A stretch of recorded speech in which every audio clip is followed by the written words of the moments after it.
Let's go, Brandon. I am Cornholio. Chant. LGB. Right wing and left wing. LGB. Go, you know the thing. LGB. You don't sing. Step back. LGB. And you ain't black. LGB. Let's go, Brandon. LGB. Let's go, Brandon. LGB. Let's go, Brandon. FJB. Let's go, Brandon. I'm Joe Biden, and I forgot this message. Greetings, my dear friends, and welcome to another episode of Reading Epic Threads. I'm your host, Patrick Gunnels, joining you from Houston, Texas, this April 6th, 2024 at 11:33 a.m. Central Daylight Time. Got a great show for you today. Before I do that, though, you probably noticed that I was in Pensacola in a hotel the past couple of days for the brief and for one interview that I did with Patrick Riley of Reaper Financial, stuff I've really looked into. It's very interesting stuff that they're doing over there. But I was there for Ty and JC's wedding, and it was on the beach in Pensacola. Gorgeous affair. Absolutely enjoyed every minute of it. But one of the things that some of the attendees noticed was that the crashing of the waves made it a little bit hard to hear the wonderful vows written by JC and Ty. So I'm going to present those to you today. So we start with the vows from JC. If you had told me 2 years ago I would be getting married in 2024, I would have said, whatever, no way. There were so many small miracles that had to happen to get us to this point. You and I both getting to the first Thread Fest, making the connections that we did so that we continued to go to them, asking me if I was dating anyone and us exchanging numbers when I said I was single, the spiritual work I did on myself between our meetings, my son leaving for his Japan trip, and we ended up back where it all started, Nashville. I felt a shift after that elevator ride, and nothing has been the same since then. I completely believe that God has brought us together. The love I get from you every day is like nothing I've ever experienced. I stand here today and vow always to be here for you in every way, to be your best friend, to be your biggest supporter, to bleed Colts blue for you and go to as many games as we can, to continue to laugh at your jokes even when they are not funny, to choose you each and every day, to work towards our common goals, to always be your safe place, and to move forward in this adventure called life for all of our days. You are everything I never knew I needed and so much more. I love you more today than yesterday, and I will love you more tomorrow. And that was JC. And now Ty's response. I don't know what I was thinking when I agreed to write our own vows. I really had no idea where to start or what I should or shouldn't say. So I'll start with ditto, what she said. I know I'm much better on the fly, but I'll do my best to stick to my notes here. I thought about talking about traditional vows and how I'll vow to have unwavering loyalty and respect for you, or work on my vows on how I'll use Marine Corps motto of Semper Fidelis, Latin for always faithful, but that just didn't feel like it hit the right way. I thought about reminding you of some of the points in our relationship that really hit me in a way that I'll struggle to explain. Starting with our moment in the elevator. Before we knew it, our friendship had turned into a relationship before we even kissed. The power that God used when you tapped me on my arm woke us both up to the possibilities, and we saw each other differently. I know I always will joke about how hard you hit me, but really it's just my public acknowledgement of the power of God and how He started this journey.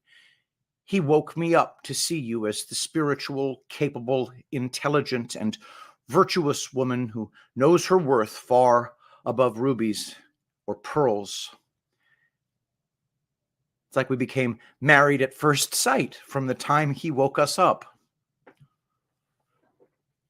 Then I thought about the fact that we've basically done almost everything backwards in the traditional sense. We literally knew our wedding date and where we were getting married before I officially asked you.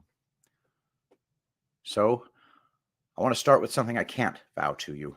I can't vow to you to fully explain how my love for you grows each and every day in the next 4 minutes. I feel like there is nothing I'm going to say to you today that you don't already know and feel about us. The only difference to us today is the public acknowledgement before God, our friends, and family that already make them sick. What I can do is vow that every day I will love, honor, and respect our relationship in sickness and health. I will vow to bring our relationship closer to the love that God has shown me and how you make me feel. I will pray with you as you have felt his love in answered prayers. I vow to love Mikhail and always show him that I'm always going to love you and always treat you with the respect and honor you deserve. I'll encourage your relationship with him to grow, and as I will also work to build our relationship. I vow to continue with the little things that help our relationship grow. Starting with your tea in the morning, or bringing you coffee in the mornings, to rubbing your feet while we watch either our favorite trash TV or our favorite podcasts. I'll always open the car door and kiss you on the back of your neck when you're getting ready for bed. And of course, the smallest of little things, keep my diet gluten-free and dairy-free as much as possible. I vow to be your 4-4 forever partner in life. Twin flames, baby. And finally, the thank you speech at the reception. Thank you to everyone for traveling to our special event. We know we didn't pick an easy time and truly appreciate all your efforts to come and celebrate this special day with us. Very blessed to have friends that cover a majority of the USA, about 13 states. JC and I just happen to have already traveled to 14 states. We have people who have traveled from New Jersey, Virginia, North Carolina, Georgia, and Florida on the eastern side, with California and Nevada from the West Coast, from as far north as Minnesota and Middle America of Iowa and Ohio, Indiana, and Tennessee, our home states. And of course, we're missing the big one. Dang, how many people from Texas are here? Can't acknowledge everybody. This day wouldn't have happened without the grace of God and a few special people. Bridesmaids, Ashley, Allison, and Katie, who knew it was a date before we did. Groomsmen. Thanks Felipe, Josh, and Ken, who has seen the wild ride up close. Thanks to our families, sister and nephew, for driving my parents down. Well, probably just my nephew for driving. Haha. JC would like to thank her parents and Mikhail for being so supportive when she brought me home after only 3 months. Thank you to my Marine family, to JC's work family, to all our friends present today. Sometimes we don't see something or know how much it blesses us in the moment. We would like to take this moment to share a little of our story about what got us here. JC prays for a lot of things. She prayed for something she wouldn't see in her normal day-to-day life in Tennessee, to know she would take a leap and do something on her own. I, on the other hand, went against my normal and signed up for something last minute. JC and I only met half of you 2 short years ago and are so blessed that nearly half of you are in attendance.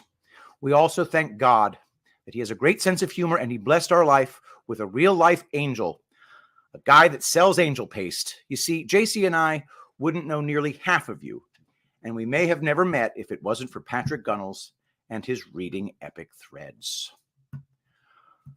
Thank you so much for those kind words, JC and Ty, and may you have a life of happiness and lots of love. All right. Today's piece from badlands.substack.com, Ash in America, Trump lost all his election cases, debunking popular U.S. election myths.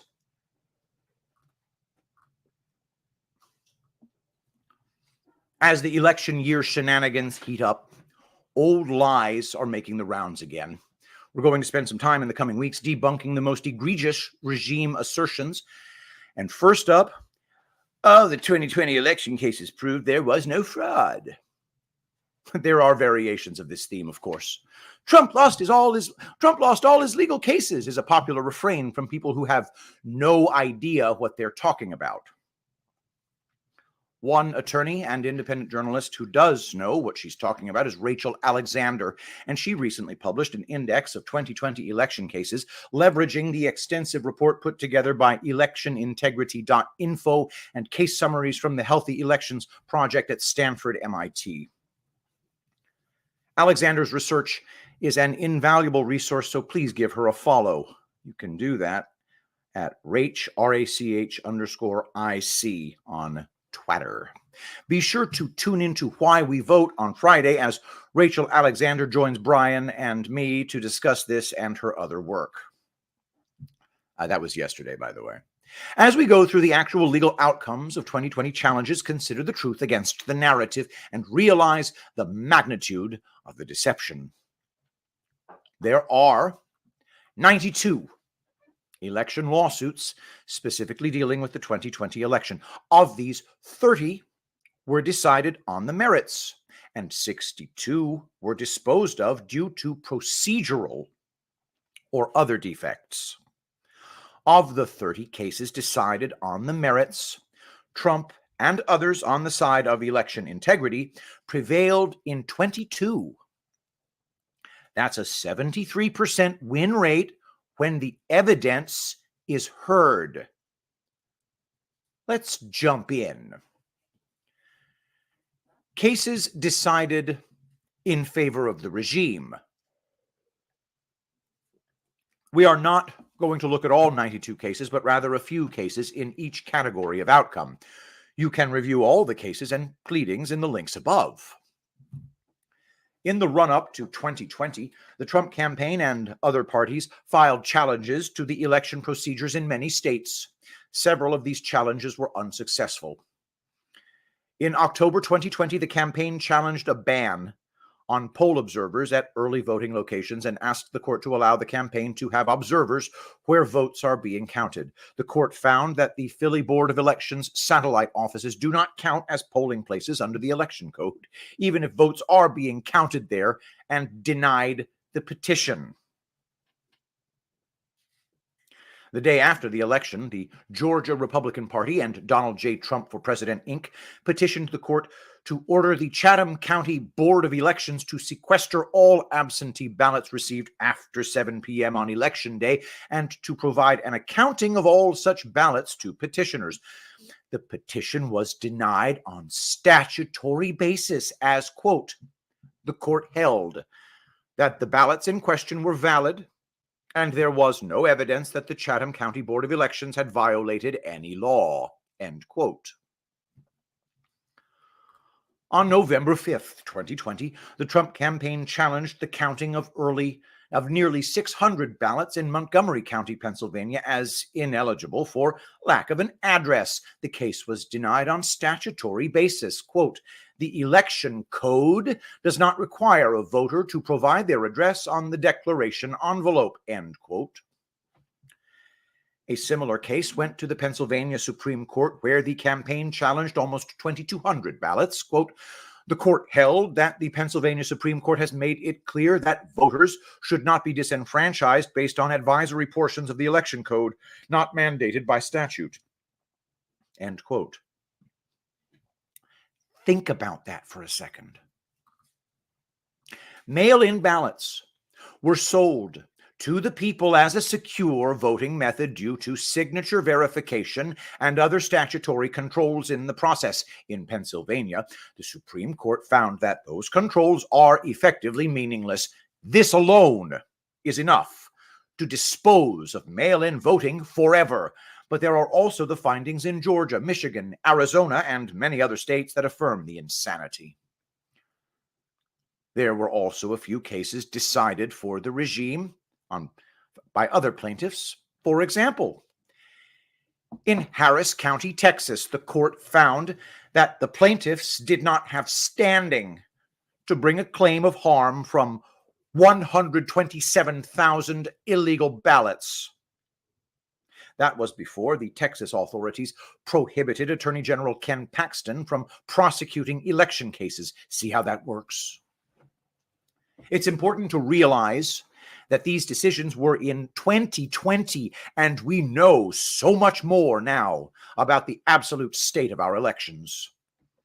We know how U.S. voter rolls are inflated, how those rolls are used to make it rain ballots during the election period, and how every single control that the regime promised would prevent voter disenfranchisement doesn't. Regardless, it is this handful of cases that is the basis for Trump lost all his lawsuits claim. Let's look at the other cases decided on the merits. Cases decided in favor of free and fair elections. Changing election laws. Back in May 2020, pro-business plaintiffs challenged Governor Jared Polis's exceptions for petition requirements, forcing the governor to comply when the state's high court found that, quote, the governor is not authorized to create an exception to that requirement, end quote. In August of 2020, the RNC and the Trump campaign challenged the Iowa Secretary of State sending unrequested, pre-populated absentee ballot request forms to every voter. The plaintiffs were granted an injunction, and Iowa counties were told to send blank ballots. Quote, the United States Supreme Court has held that lower federal courts should ordinarily not alter the election rules on the eve of an election, end quote. The RNC prevailed on two other similar challenges in the Hawkeye state. In October 2020, the Trump campaign challenged the Minnesota Secretary of State's decision to extend the deadline to receive ballots. Late ballots. They were granted an injunction and ordered to sequester late ballots. Quote, the extension of the deadline likely violates Article 2, Section 1 of the Constitution because the Secretary extended the deadline for receipt of ballots without legislative authorization. End quote. Trump also won on extending polling hours in Nevada and on the unlawful relaxing of election rules in Pennsylvania. Election misinformation.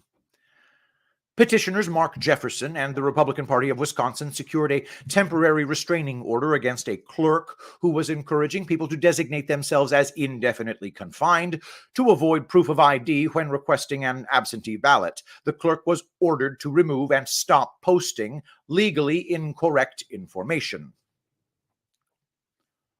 Voter roll cleanup.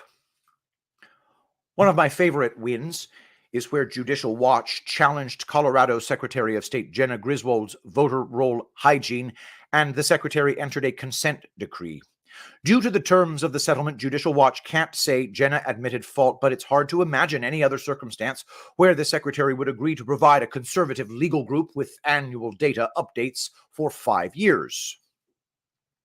Similar voter roll cleanup agreements were secured against Secretary Jocelyn Benson in Michigan and Secretary Kathy Boockvar in Pennsylvania as well.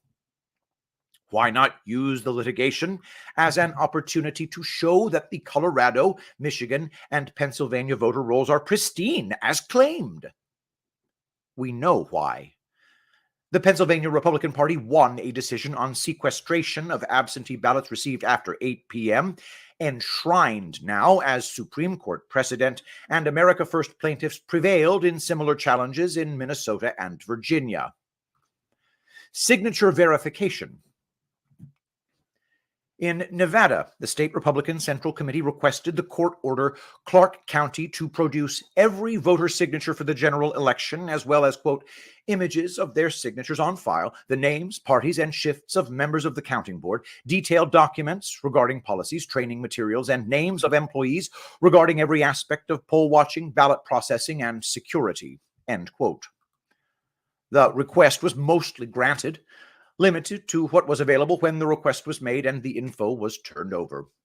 In Michigan, plaintiffs challenged signature verification standards and requested to perform an audit, and the request was granted by the court, which stated, quote, signature matching standards were issued in violation of the Administrative Procedures Act, end quote. Electronic voting equipment.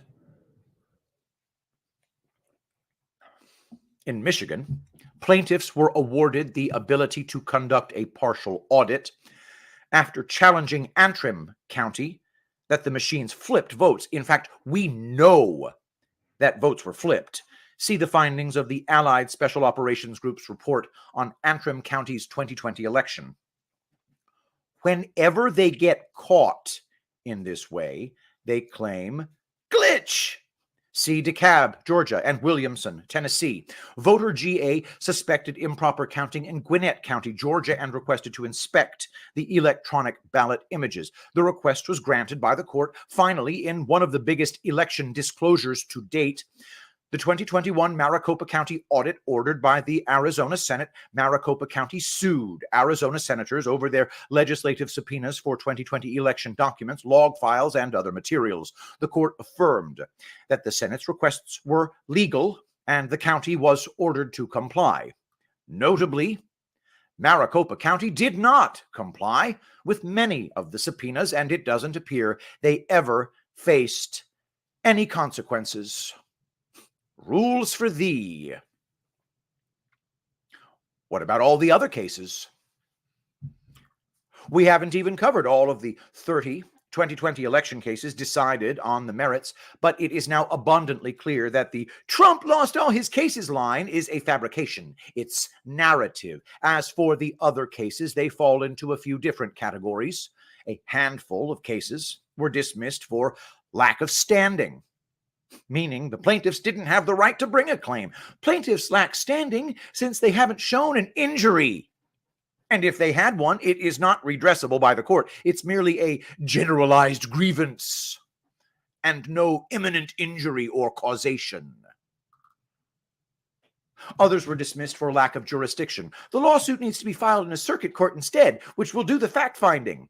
Others for timeliness. Plaintiffs waited too long to seek an injunction since it was the eve of an election and merely theorized that fraud might occur. Others were still dismissed on laches. Quote, challenge was brought too late. Voters are already relying on the process. There is a risk that those who did so may not be able to timely resubmit their applications and receive their absentee ballots. And some were even dismissed because COVID apparently made rules not matter.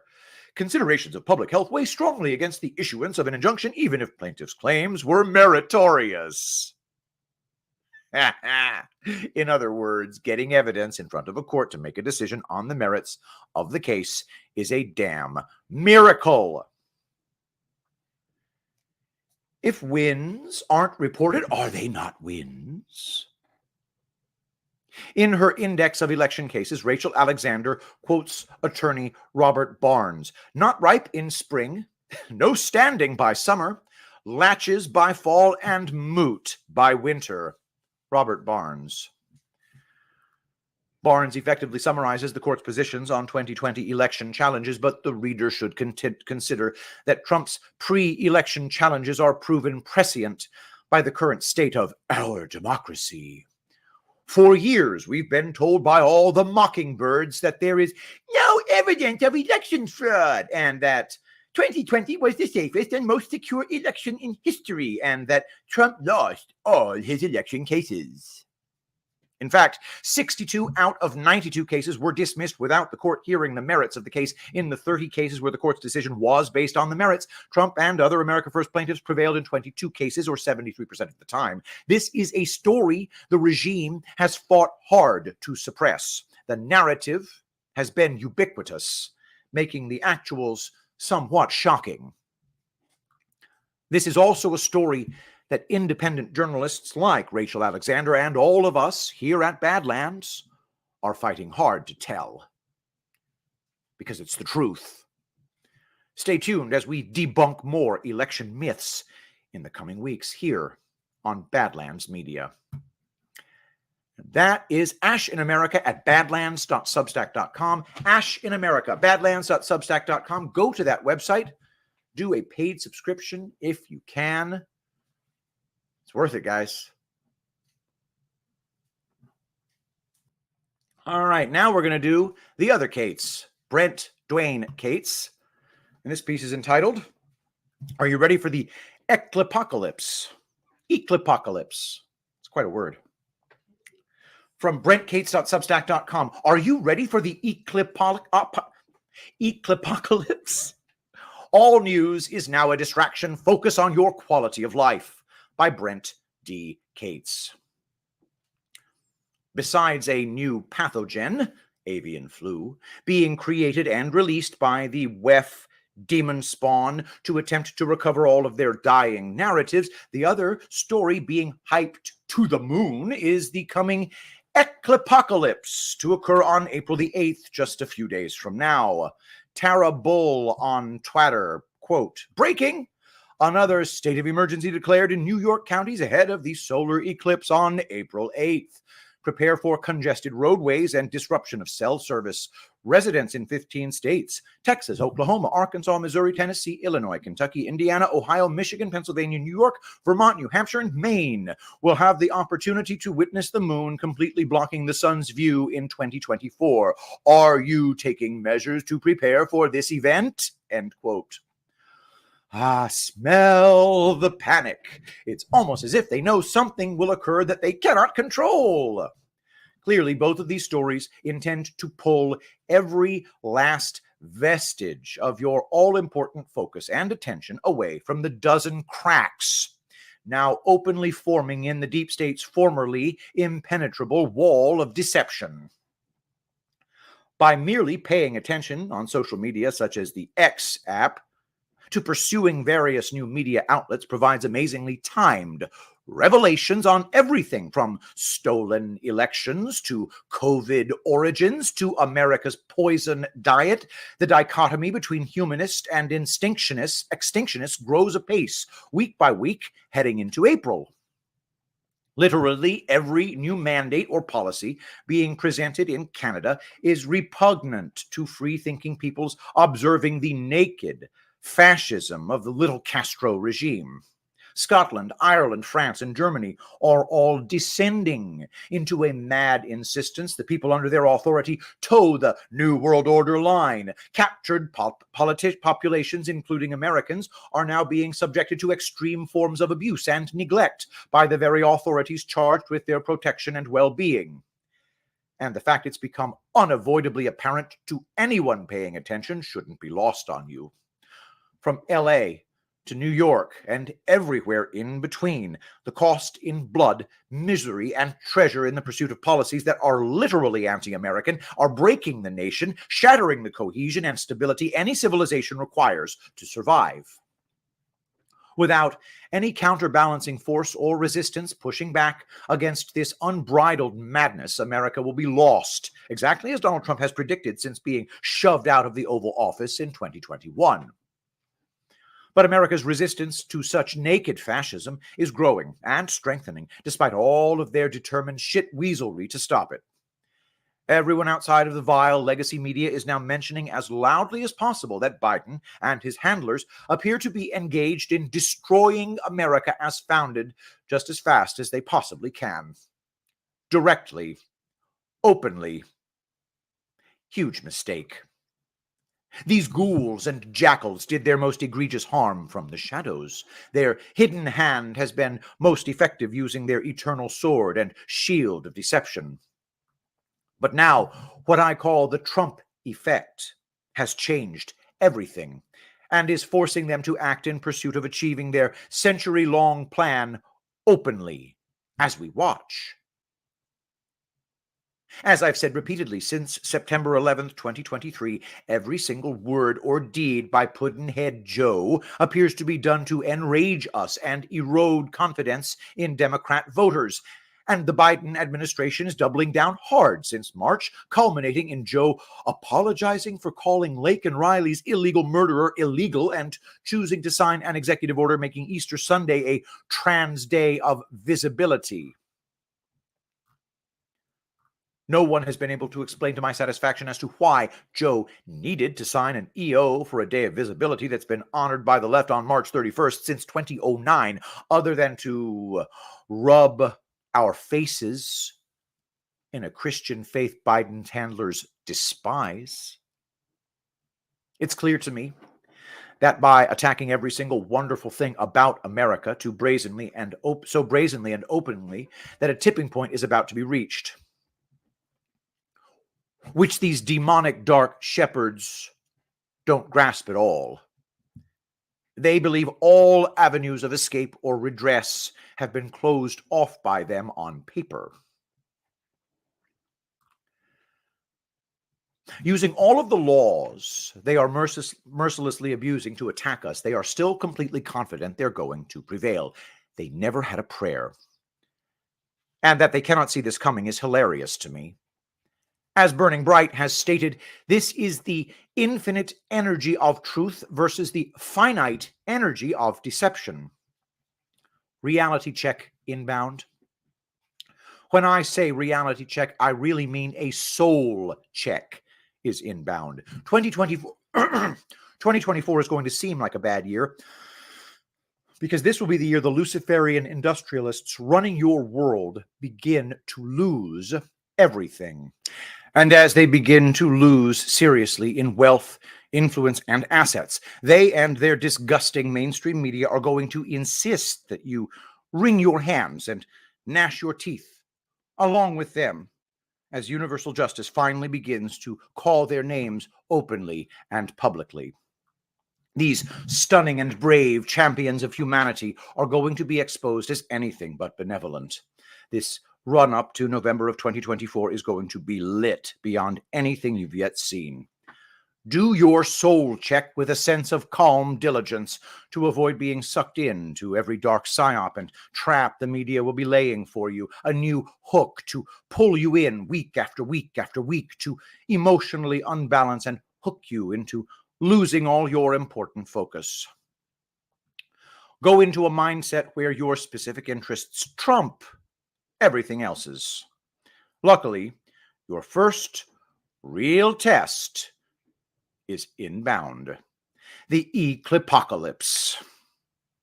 The approaching solar eclipse with a dash of avian flu is their latest hyped to the rafters manufactured crisis to force you to focus on anything but the fact that their globalist bizarro world is collapsing. Trump, despite all over their insidious machinations, is now winning hard on all fronts. They really do not want you noticing that. My only real thoughts on all of their hoopla on this solar event is this. Dwayne Cates on Twitter. As the United States government forecast a biblical event is coming, you will be unable to explain away or control when your science crew has been mocking and undermining faith for generations. An event that cannot be misdirected, obfuscated, or hidden. What would their response to that timed event look like? Hashtag Soul War. It would look like various states declaring a state of emergency over a solar eclipse. Sounds like some bad-intentioned men are afraid of God's timing. Be not afraid. Real quick, here's a word about shepherding your interests with a terrible resolve.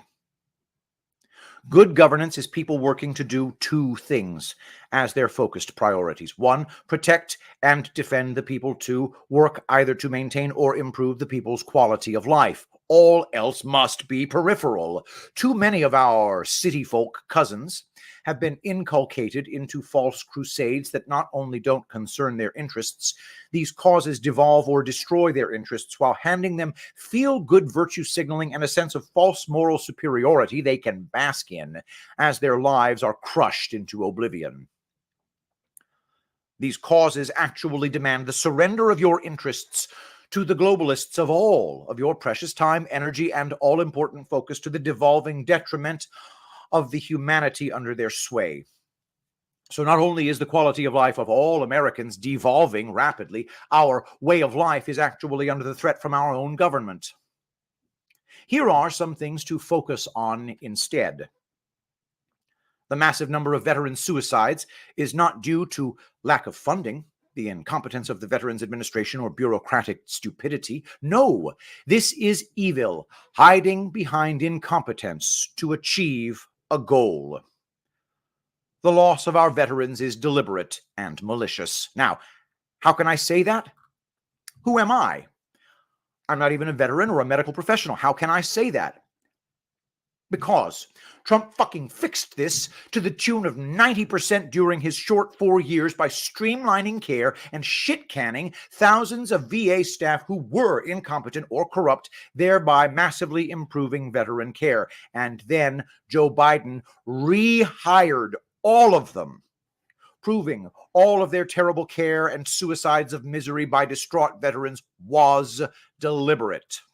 Nothing was happening they objected to. Getting the VA back to normal was a priority. The same way they hate Trump for proving the harm they're doing is on purpose is the same negative energy they throw at Rudy Giuliani for proving in his time as mayor that all of the devolving shitty big cities in the U.S. undergo is 100% on purpose. They want you unhealthy, poor, crazy, and afraid. Always have, always will. And far, far too many are still caught up in their false crusades designed to harm humanity further. Because foreigners who hate America and humanity are running your government. The DC denizens are mere middlemen. Okay, now to the bird flu. It's just another iteration of their failing control methods. How many of you with your awakened eyes think AIDS came from a fucking monkey in a tree in Africa? These fucking ghouls have been manipulating us via diseases for decades. As I've often said, when the full rise of human consciousness is achieved via ascension, people who take their new eyes to look back at American history are going to be traumatized. The worst kind of degenerate monsters in human form have been running Western civilization for centuries as humanity suffered in their sleep. Time to wake up, put on the armor of God, and get to work. Our duty in this, our all-important soul war. And that is BrentCates.substack.com. BrentCates.substack.com. The Substack is called Thunderdome. Thank you, Brent. That is Brian Cates' brother, fraternal twin brother, if I'm not mistaken. Give him a subscribe. Give him a paid subscription if you can. All right, speaking of Cates, now we're going to hear from the other Cates brother, Brian Cates, in a piece, in a segment that I like to call Work Smart, Not Hard, the latest from briancates.substack.com. All right, fess up. Who had Trump growing fantastically richer while they tried to bankrupt him? I keep telling the doomers nothing is going according to the script the elites wrote. By Brian Cates. How like a god must these people feel? The so-called elites, I mean. They make plans for billions of people and have the fantastic wealth to make those plans happen. They get together at big, super important conferences and openly discuss their plans for the rest of us. How to control what we eat. To encourage us to stop eating meat and real food and to eat the bugs instead. What medicines we can take and what treatments will be denied us. How many children we can have or not have, where we live and how we can travel, how to set up mass migrations and manage them successfully while denying that they're doing this. What we can say, and more importantly, what we're not allowed to say in public. Part of the Great Awakening we're currently undergoing in these strange times involves beginning to see the vast and sometimes complicated social engineering projects being enacted worldwide by various nefarious billionaires with far too much money and time on their hands. But despite all their careful planning, despite the billions they've spent, despite the national governments, intelligence agencies, and news media they control around the world, they've failed. Beware the patient man's wrath. They've failed to stop him. Despite all the advantages they supposedly have, all the key cards they're holding, he's still coming. And boy, is he pissed. And it's becoming so obvious that even black-pilling doomers are being forced to sit up and take notice. I'll have to keep saying this because it's true. Trump was supposed to have been utterly and completely destroyed by now. According to all the carefully planned strategies worked out by billionaire elites and their minions at the big corporations and in our Congress and federal government, Donald J. Trump was to have been removed from the game board by now. How can a guy who's supposed to have been reduced to the political equivalent of a reeking radioactive pool of toxic waste still be coming at them at this point? How is this even possible? A big reason they've failed to stop Trump so far is that they've lost the iron-fisted full narrative control they once enjoyed. It's harder for the intelligence agency-controlled fake news to help Big Brother launch new fake narratives when ordinary citizens on X are being allowed to challenge it loudly and often successfully. Still, having narrative control would have helped the deep state be much more successful at selling its unconstitutional lawfare strategy to stop Trump's re-election campaign. As it is, the lawfare strategy is failing abysmally, as the deep state can't stop the social media / alternative news criticism of the injustice and blatant unfairness of the lawfare proceedings. Many assumed that the lawfare strategy would pay off big by now, so that by the time the primary season ended, Trump's bid for a second term would be but a distant memory. But that hasn't happened. At least Trump haters could take comfort in the fact that he was being successfully bankrupted by a series of ludicrously insane civil court judgments against him in New York State, right? Oh, wait, never mind about that. It turns out that not only is Trump not going bankrupt, but he just managed to add billions to his net worth by some arcane act of mysterious and sorcerous warlockery, thanks to the exceedingly strange decision of the Biden SEC to allow the Truth Social / DWAC merger to go through. Got that? Even as they try to financially ruin the man. Somehow it all goes horribly wrong for them, and he ends up adding several billion more dollars to his fortune. Then there's Trump's ongoing takeover of the GOP, which continued apace with the recent dethroning of the Rana for Michael Whatley and Lara Trump. The Rana ran straight from the RNC chair to what was supposed to be a cushy new job at NBC News, only to get unceremoniously dumped after less than a week. Seriously, who wrote this script for 2024? Trump hasn't exactly made it a big secret what he plans to do once he returns to the White House. He's been openly bragging about his intentions at the numerous rallies he's been holding all across the fruited plain for the past several months. Of course, there are those who sniff at Trump going back into the Oval Office. It doesn't mean much of anything. After all, embedded careerists inside the federal agencies pretty much ignored and sandbagged him at will, didn't they? It's been discussed how Trump never really had control of the federal government in his first term, while all the spying and outright sabotage that went on from 2017 to 2020 as the entrenched bureaucracy fought off his various initiatives with mixed success. Trump triumphantly returned to the White House yet again by the voters, despite a ferocious, years-long, over-the-top, no-holds-barred, scorched earth campaign by the elites to prevent that from happening, is not a weakened Trump. Beware the wrath of the patient man.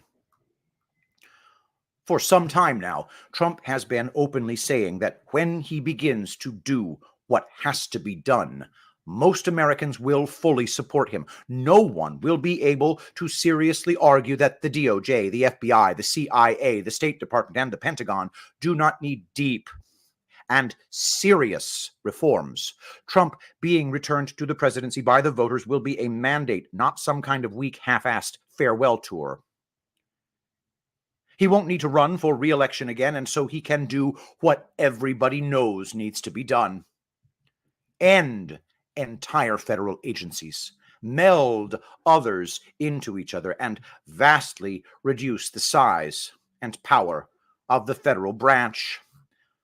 I'm looking forward to it already. How about you? Once again, this is brought to you by epicminerals.net. Prevent and heal heavy metal poisoning at epicminerals.net. Speaking of epicminerals.net, feast your eyes on this wonderful advertisement put together by my sister, Rebecca. He said something that really hit home about this phenomena of chemtrails. Manganese will make you kill your mama. How much manganese are you spraying in my neighborhood at night while I'm asleep? Military and some commercial jets have been fitted with huge barrels of at least 49 different kinds of documented chemical poisons. Barium is toxic to all mammals. Aluminum is known to diminish kidney function and destroy brain cells and cognitive function. A problem, a serious problem. Patent number 5003186 describes cooling the Earth with metal oxides sprayed into the stratosphere. And I thought, well, geez, this is what I do for a living. I was finding tons and tons of large quantities of aluminum, barium, strontium in the forms of oxides and sulfates. Instead of protecting the people, we are poisoning the people. Detox and prevent metal poisoning at epicminerals.net. It's a spray.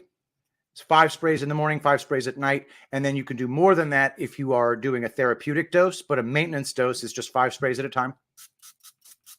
Easy as hell. It binds to the heavy metals, allowing them to leave your system harmlessly. It really is a game changer for your health. All right, one more piece. This time, my friend Eric Carlson from ericc.substack.com. Trump derangement syndrome, demonic influence. I wish I was joking. Before getting into the meat and potatoes of this article, I want to point out something that, like so many things, is just beyond logic. We all know about the litigative attacks on Trump that have occurred and are still occurring. I want to put into perspective the corrupt judge handing down a $454 million fine to Trump for valuing his Mar-a-Lago home at more than $18 million. I believe Trump when he says it is worth 50 to 100 times more than the $18 million the judge valued it at. Many Americans seem to accept each attack on Trump as though it's just another day, and they aren't unprecedented. But what if this was happening to each of us? If one considers the median home price in America is $400,000, and if the creepy judge valued that home at 50 to 100 times under what it is worth, this is the equivalent of saying the average American house is worth $4,000 to $8,000. If one's house is estimated to be worth $1 million, it would be valued by the judge at $10,000 to $20,000. If you were treated as Trump and were the homeowner of that $400,000 home, the judge would have fined you over $10 million for stating to Zillow or Redfin that your home was worth $400,000. The $1 million homeowner would have been fined $25 million for estimating the value of their home to be $1 million.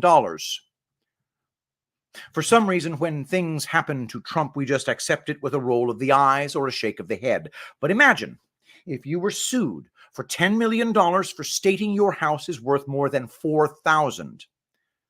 While many have been conditioned to hate and to justify their hate for Trump, many Trump supporters have been conditioned to roll over and take it, to accept the abuse without demanding justice. I'm preaching to the choir here. And now, for my crazy thoughts and questions about Trump derangement syndrome. I don't claim to have a complete grasp on some of the ideas I'm about to talk about. Some of the concepts I'm still thinking through. I haven't come to a rock-solid conclusion on them. I'm trying to open up my mind to seeing things differently from how we're told to see them. There may be some holes in my logic, but as I said, I don't claim to have all the answers.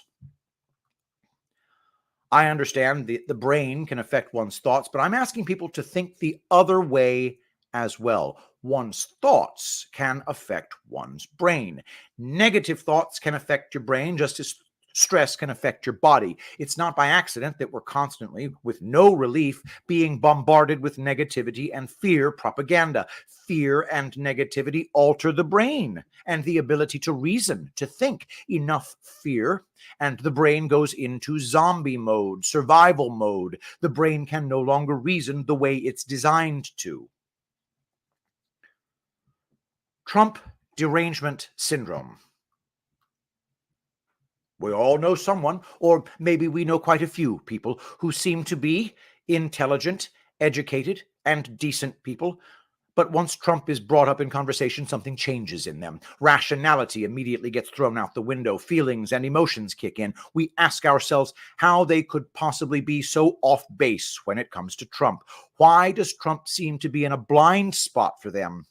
In some cases, their irrational feelings towards Trump are consistent with their other views of the world, but in other cases, it's way out in left field, totally inconsistent with them as people. We shake our heads, not understanding them. Recently, in early March, my area of the country experienced an early spring day, 70 degrees and sunny.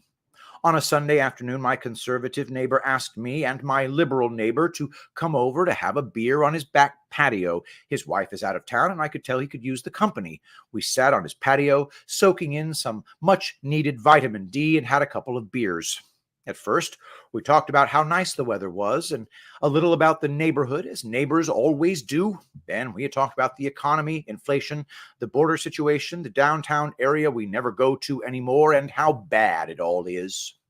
Everyone was happy and joking. You couldn't tell who the conservatives were and who the liberal was. But then my conservative neighbor mentioned Trump becoming president again. Immediately, a change occurred in my liberal neighbor. When you looked into his eyes, you could see something happening. His body language changed as well. He sat up in his chair and, with anger in his eyes, through gritted teeth, pointed his finger at my conservative neighbor, and he said, "I will never vote for that man. That man is evil. I don't care how bad things get. I will never vote for that man." Needless to say, this was very weird. My conservative neighbor and I looked at each other with a look of what the heck just happened. I tried to reason with my liberal neighbor for a few minutes, calmly saying, "I understand you have these negative feelings towards Trump, but where do they come from? Trump is evil, but what has he done for you to consider him evil? Specifically, what has Trump done that is evil?" The only thing he could come up with was that Trump was against abortion. I said, "We've been having this conversation where I've been talking about facts and you're talking about feelings. If you gave me actual facts that supported your feelings about Trump, I think I could better understand how you feel. The things we've been complaining about all started when Biden took office." My conservative neighbor kind of shook me off with a look as if to say, "It's not worth it. He's incapable of listening when it comes to Trump." Don't get me wrong. I've experienced people with TDS many times before, but this case stood out to me. I watched a guy go from jovial, having a good time, to angry in a split second by the mere mention of Trump's name. I watched a person complain about the condition of America like he was MAGA, then say he would never vote for Trump. It's like a person who hasn't eaten in 3 months refusing food. He'd rather starve to death.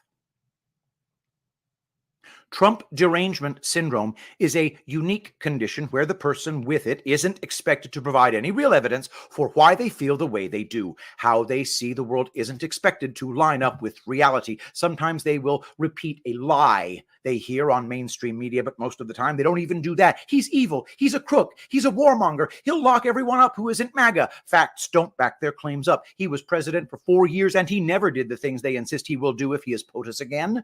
We treat people with TDS as though they're crazy people on the city street with no shoes and no shirt, yelling at people as they walk by. We just tolerate them. We allow them to say whatever ridiculous things they say without proof to back up their claims. It's interesting that Big Pharma pushes a drug for every condition, but not TDS. Why? They have a drug for shaky leg syndrome, but not Trump derangement syndrome. Finally, a condition they aren't medicating us to relieve, but it's only because they need this condition to persist so that they can maintain control. Ironically, after experiencing in my neighbor what I viewed as a person being taken over by something, by some entity, some conditioning being triggered, whatever it was, the next day I listened to a podcast interview of a man who had been working within state mental facilities and state prisons for over 40 years, Jerry Marzinsky. He specifically talked about schizophrenia and what he thought it really was. Big Pharma will conveniently tell you it is hallucinations caused by chemical imbalances. For real, Big Pharma is where we get the chemical imbalance concept from. The same people who create and sell the drugs are also the ones who diagnose and determine what is causing the health issues, and somehow the treatment is always to take more of their drugs. In many cases, doctors get their medical advice from Big Pharma. The medical industry is designed so that overwhelmed doctors are forced to provide a drive-through-like service to their patients. Like most Americans who are too busy to do their own research and therefore rely on mainstream media for their news, doctors are kept too busy to do their own research and therefore rely on the advice of drug wholesalers. I don't claim to have the answers here, but it was interesting to hear this mental health professional's experiences.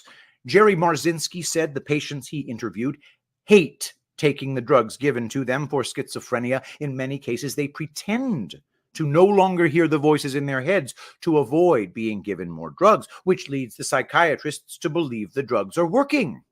The psychiatrists claim that hallucinations are completely random, yet the schizophrenics interviewed said they hear the same voices telling them the same things. You're no good. Hurt yourself. Kill yourself. Do something violent. It doesn't seem very random hearing the same voices over and over. And if it was random, wouldn't the hallucinations be positive half the time? You are awesome. Everyone loves you. Life is great. When schizophrenics have autopsies done, the medical examiners find their brains have shrunk. The medical professionals say schizophrenia shrinks the brain, but when the psych meds are given to mice and rats in experiments, they find that their brains shrink as well. So either the mice and rats also have schizophrenia, or the drugs are the cause of the brain shrinking.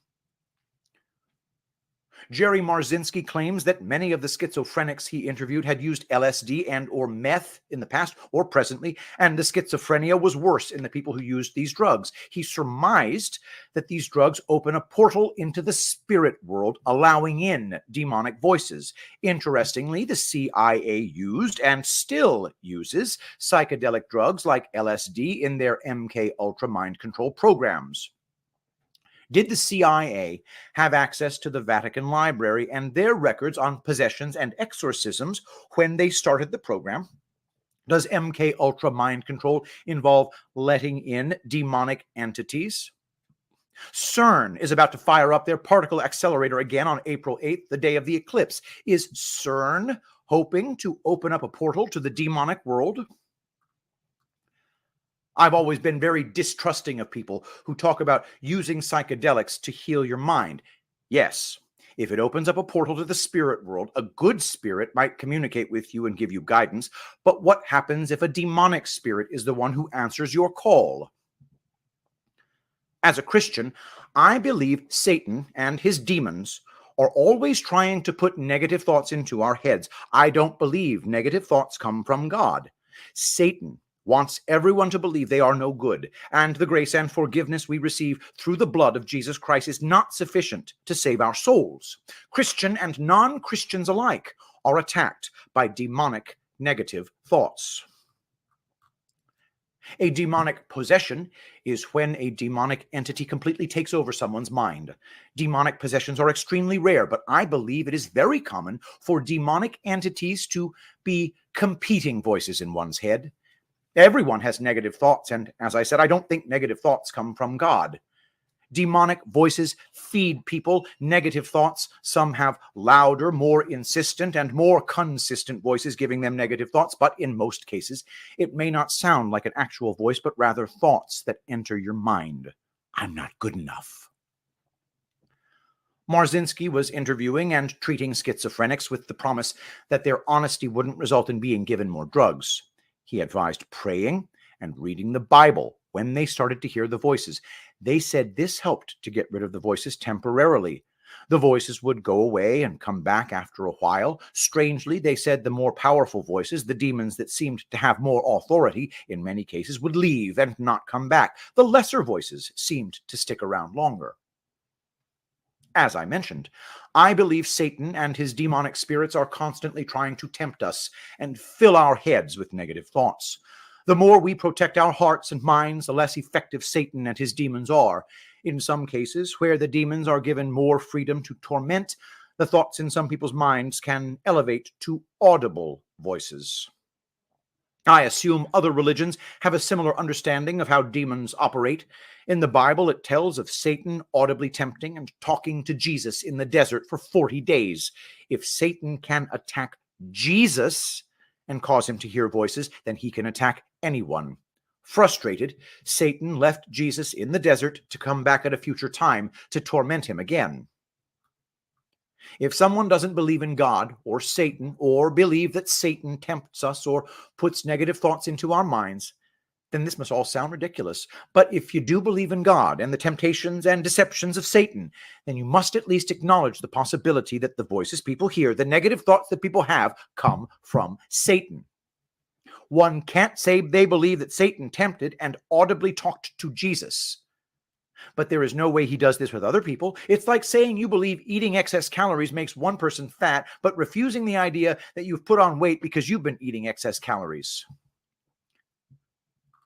The day after listening to that podcast about the mental health professional's experience with schizophrenics, and 2 days after my TDS experience, I listened to a podcast by a guy who has spent most of his life studying the Nephilim, L.A. Marzulli. At this point, I felt like God was trying to tell me something, and I knew I shouldn't reject what others might consider a coincidence. According to Genesis chapter 6, verses 1 through 4, the Nephilim were the children of the relations between the sons of God and the daughters of men. Christian scholars have thought that the sons of God were fallen angels, demons, who bred with human females or possessed human males who then yielded children with human females. Being the offspring of partial angelic heredity, the Nephilim were considered mighty men who were of old, the men of renown. The Nephilim were mentioned in the Bible right before the Great Flood, and the assumption is that the flood occurred to wipe out this race that was an abomination to God. Demons thrown out of heaven overstepped their boundaries and procreated with human women, creating a unique race of part demon and part human. Some believe Nephilim have no souls. They appear to be human, but have no souls designed by God, and they are created outside of God's design. This would explain the high number of sociopaths and psychopaths who walk the earth. I've heard it said that 10% of humans are sociopaths, which means they have no empathy for other humans. I'm not saying that sociopaths are necessarily Nephilim, but I find it interesting how these different concepts kind of fit together. As I mentioned earlier, I don't have a full grasp on all of this information and how it all fits together, but it definitely makes me reconsider things. I don't believe Jesus Christ was or is a schizophrenic, yet the Bible mentions that Satan spoke to him and he spoke back to Satan. This leads me to wonder if schizophrenia could possibly be the tormenting of demonic spirits.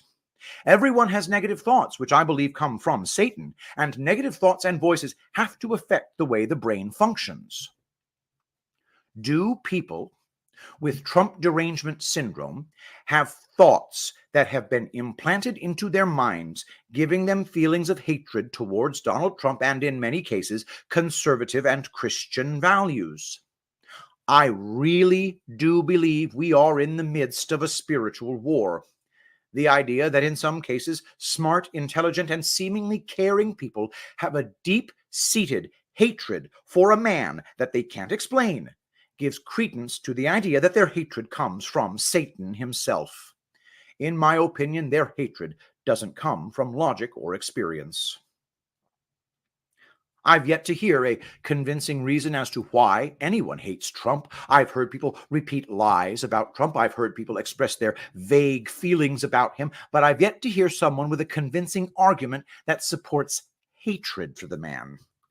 As easy as it would be to say that people with Trump derangement syndrome are just misinformed, it doesn't explain their inability to process the contradictory information presented to them about Trump when they are able to process information about other things. It doesn't explain how they can immediately be filled with hate once Trump is mentioned. I'm not saying everyone who hates Trump is crazy or is demonically controlled. Some hate him because they're misinformed. Some fear him. One can understand why the deep state cabal and their minions hate Trump. His goal is to take them all down and give the country back to the people, to put God first in America. But think about this. No one's demeanor immediately changes when the name Hitler is brought up or Epstein. But when Trump is mentioned, some immediately change into something else. In this spiritual war in which we find ourselves, I must now look at everything from a spiritual angle. With every belief, every condition, every abnormality, the spiritual realm must be considered. A perfect example is transgenderism. Do people really think believing one exists in the wrong body is logical, or is it more likely the beliefs stem from irrational thoughts implanted by demons? Does the belief that men can menstruate come from logic or from Satan? To disregard the spiritual aspect of things is dangerous and incomplete. Just as the brain can alter one's thoughts can alter one's brain. When one's thoughts are fed constant fear, one's brain will be affected. When demons are constantly telling you that you're no good, you're going to believe you're no good. And you will act accordingly. You don't have to be floating above your own bed while projectile vomiting on people to be controlled by Satan, to have your mind altered. Fear is a tool the mainstream media use to push in demonic thoughts. Through constant fear, the mainstream media prepares our minds to allow in demonic thoughts and, in some cases, voices. The good news is that it doesn't appear that much of the mind control, the mind altering, is permanent. Once people stop believing the lies and tune out the fear, the portals to our minds will start to close. Our ability to think and reason seems to return to us. We sober up. I am not a mental professional. I don't think I have the answers for treating mental illnesses like schizophrenia or depression, but I do believe, for most people, mental wellness starts with trusting God and not living in fear. Funny, those are the two things that society doesn't seem to want us to do. I don't think that's a coincidence. And that is Erik Carlson, erikc.substack.com, erikc.substack.com. Erik, brilliant work as always. Give him a paid subscription if you can. It's good stuff, guys. Don't forget to go to epicminerals.net. You can also go to epicthreads.tv for our artisan soaps. Oh, Epic Minerals also has the artisan soaps now. I forgot about that. Yeah, Epic Minerals has the artisan soaps. The artisan soaps are absolutely gorgeous. This is just a small sample of them. Look at the artisan soaps we have. We've got all these gorgeous soaps. You got your greens. You got your rosy quartz, I think. Oh, this one. Oh, that's rosy quartz. Galaxy Quest, for space. And now it's kind of like the sky. That's kind of pretty. And check out lemon poppy seed, lemongrass and poppy seed. You're going to love it, guys. Get your artisan soaps. Remember, if you spend more than $150, you get free shipping. So there's that. You got that going for you. Oh, where did I put my Trump pen? Hold for processing. All right. Don't forget, we do this show every weekday and then most Saturdays, just not Friday. Anyway, 4 p.m. Eastern, 3 p.m. Central. All right. Let us pray. Saint Michael the Archangel, defend us in battle. Be our protection against the wickedness and snares of the devil. May God rebuke him, we humbly pray. And do thou, O Prince of the heavenly host, by the power of God, cast into hell Satan and all evil spirits who prowl about the world, seeking the ruin of souls. Amen. I love you all. Thank you so much for being here, and I'll see you tomorrow. I will be The greatest president that God ever created.